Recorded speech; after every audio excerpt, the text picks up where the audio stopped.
Hi, I'm Savvy Garza. And I'm Adriana Reyna. And this is our newscast on Maximum Ride 2, School's Out Forever. Maximum Ride was written by James Patterson. It is a story about 6 mutant bird kids who all lived together. When they were younger, their parents gave them up to be tested in a lab. However, a scientist there set them free and took care of them. Here are more reports about the flock and their search for their parents.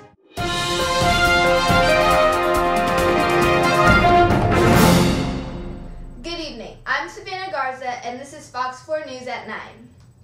This evening, we have many reports for you on Max and his flock. Adriana has more on their escaping.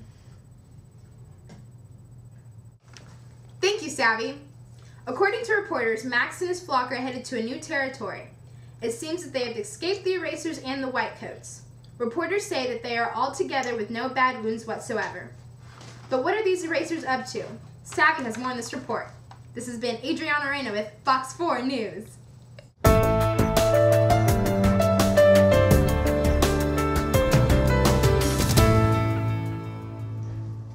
As of just yesterday night, the erasers have gotten the coordinates of the flock.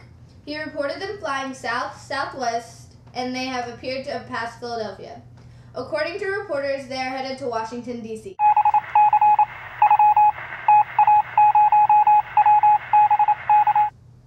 Shocking news alert. It appears as if Fang has been injured. According to Savvy, who is live at the scene, the shirt and jacket is soaked with blood. The two paramedics are running across the sand, and it seems as if Fang is in need of more blood and needs a transplant.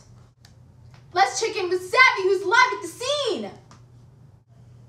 Thanks, Adriana. I'm here live with Fang, and it appears that he is bleeding from a large gash in his abdomen.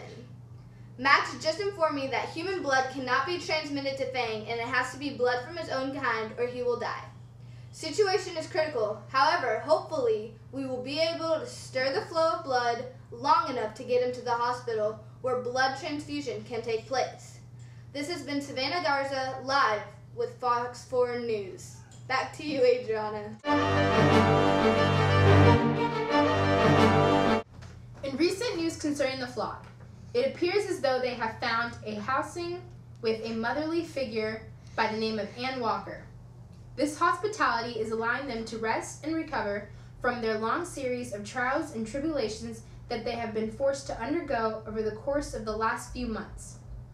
This is an exceptionally generous offer, considering that the fact that of the members of the flock, Fang, has been recently gravely injured and needs to restore to health.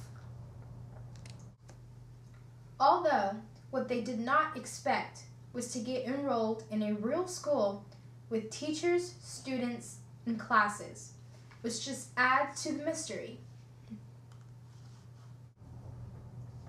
Missing children alert. It appears as if Iggy's parents reported to news staff about their kid that disappeared 14 years ago from a local hospital.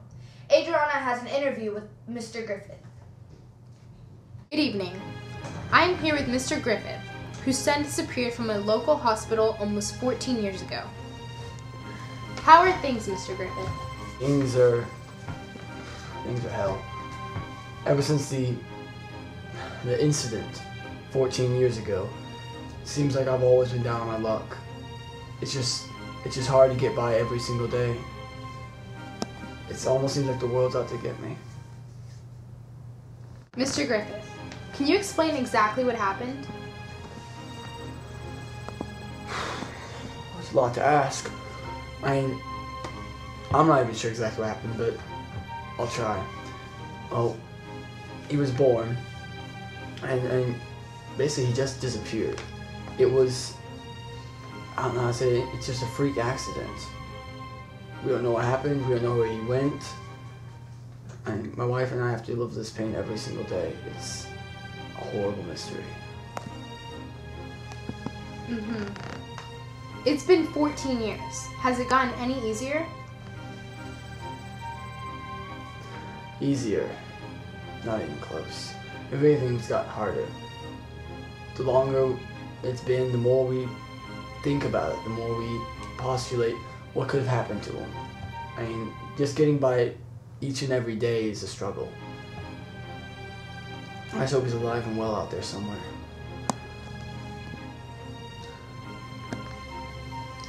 Thank you for your time, Mr. Griffin. Our prayers are with you, and we wish you the best. Thank you. God bless. Breaking news. Iggy and his parents have been reunited. Reporters say that Iggy is so completely happy to see his parents. His parents were so happy to see him that his dad even cried. Though the gang is happy for Iggy, they're really sad to lose one of their friends. This has been Savannah Garza with Fox 4 News.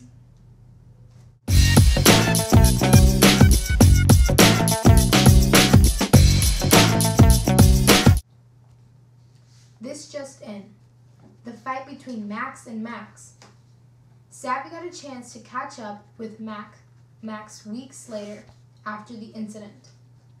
Savvy reports Max saying that the very last things she remembers was seeing the other Max in the room.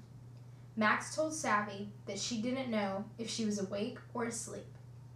Max says that she remembered being bound and gauged, and she remembers passing out. But what exactly was going on in Max's head? Savvy has more on Max's insights and thoughts coming up next. Good evening. I had a chance to catch up with Max after her incident. She told me that she had no clue where she was and she didn't know where the flock had gone. At this point in time, Max was very confused and would just keep telling herself to calm down. She had told me that she had felt completely alone and that she hadn't felt that alone in a long time. However, she was explaining how the voice in her head was still with her. She explained to me that the voice was telling her she was in an isolation tank. Max does not recall the amount of time that she spent in the tank. She does remember having many hallucinations about either being back with the flock, back in her house in Colorado, or in the subway tunnels of New York City. She said basically every thought she had in her entire life, she had all over again. She explained being taken out of the isolation tank and onto a bed, being questioned by Jeb. Jeb was explaining that ITEX is trying to keep Max there to take all of the heart out of her. Long story short, Max knew that she had a whole flock to lead, and so she found her way out of the isolation tank and to the ITEX computer room. Max also said that she was able to follow their scent and she could follow where the flock had gone. Max and Max fought an extreme battle, but once again, the flock had come through. This has been Savannah Garza with Fox 4 News.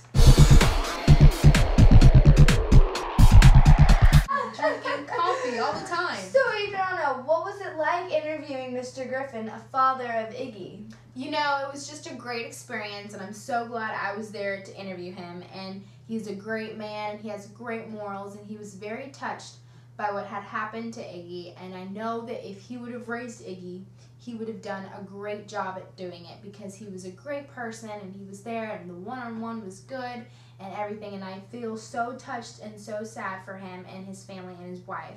And I just hope that everything goes well now that they have found Iggy, now that they have become one family. I hope that they could just go on and move straight forward and go on with their life. You know, that's good. I had a good time being live at the scene with Fang. So these were pretty interesting reports. And how was it seeing him bleed? You know, it was different. That's great. Well, we wanted to thank you for sticking around with us on our maximum ride. So glad you were here. So glad watching. This is great, and we love you guys. All right, this has been Savannah Garza and Adriana Reyna reporting for Fox 4 News at 9. Thank you. Bye. See you tomorrow.